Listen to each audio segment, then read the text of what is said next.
Hello everyone, আসসালামু আলাইকুম। স্বপ্নাস produce garden থেকে আপনাদের সবাইকে স্বাগতম।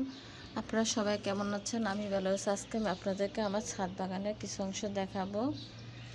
এখানে যে ফুল গাছটা আপনাকে দেখতেছেন টবের মধ্যে লাগানো আছে, এই গাছটা হচ্ছে আমার সাদা রঙ্গন। এটা শীতকালেও অনেক ফুল ফুটেছে, এখন থেকে আবার গরমকালেও বেশ কলি আসছে এবং ফুল ফুটতেছে। দেখতেই পাচ্ছেন কি সুন্দর সাদা ফুল ফুটে আছে। আর এটা হচ্ছে দেখেন আমার এটা নয়নতারা গাছ, এটা টবের মধ্যে। এর সাথে আমি পুঁইশাকের 4টা ডান্ডিও বাজার থেকে পুঁইশাক খাওয়ার পরে যে ডান্ডিটা থাকে ওইটা আমি 4টা লাগিয়েছি। হ্যাঁ, কি সুন্দর পুঁইশাকগুলি হয়েছে। আর কি সুন্দর নয়নতারা গাছটা অনেক ছোট ছিল, আমি লাগিয়েছি। এখন দেখেন মাশাআল্লাহ 15-20 দিনের মধ্যে অনেক সুন্দর ফুল আসছে। একটা প্রজাপতিও বসে আছে। আপনাদের কার এরকম ছাদ বাগান করতে ভালো লাগে অবশ্যই বলবেন। খুবই সুন্দর নয়নতারা গাছটা ফুল আসছে। আর পুঁইশাক গাছগুলো অনেক সুন্দর সতেজ হয়েছে। আর এখানে হচ্ছে আমার একটা অ্যালোভেরা গাছ, এটা অনেক সুন্দর হয়েছে। এর বড় একটা ডিব্বার মতো লাগাবো। আর এখানে আমি লাগিয়েছি তরমুজের বিচি।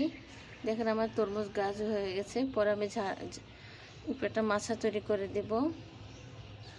আর এখানে আমি লাগিয়েছি বাজার থেকে কিনে পুদিনা পাতা খেয়েছিলাম, সেই পুদিনা পাতার ডাল আমি একটা ডিব্বার মধ্যে সার মাটি দিয়ে লাগিয়ে দিয়েছি। পাতা বের হয়েছে। আর এখানে হচ্ছে আমার একটা বোম্বাই মরিচের চারা গাছ নার্সারি থেকে কিনে নিয়ে আসছি। এটা এখনও লাগাই নাই, যখন লাগাবো তখন অবশ্যই আপনাদের সাথে শেয়ার করব। খুব সুন্দর পাতা বোম্বাই মরিচ গাছটা। আর এখানে আছে একটা কাগজি লেবুর চারা নিয়ে আসছি নার্সারি থেকে, এটাও আমার লাগানো হয়নি, এটাও আমি আপনাদের সাথে শেয়ার করব।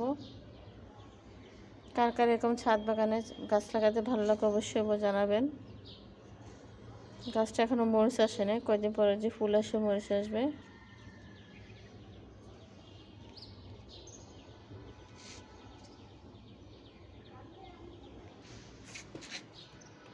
নয়নতারা গাছটা অনেক সুন্দর ফুল আসছে।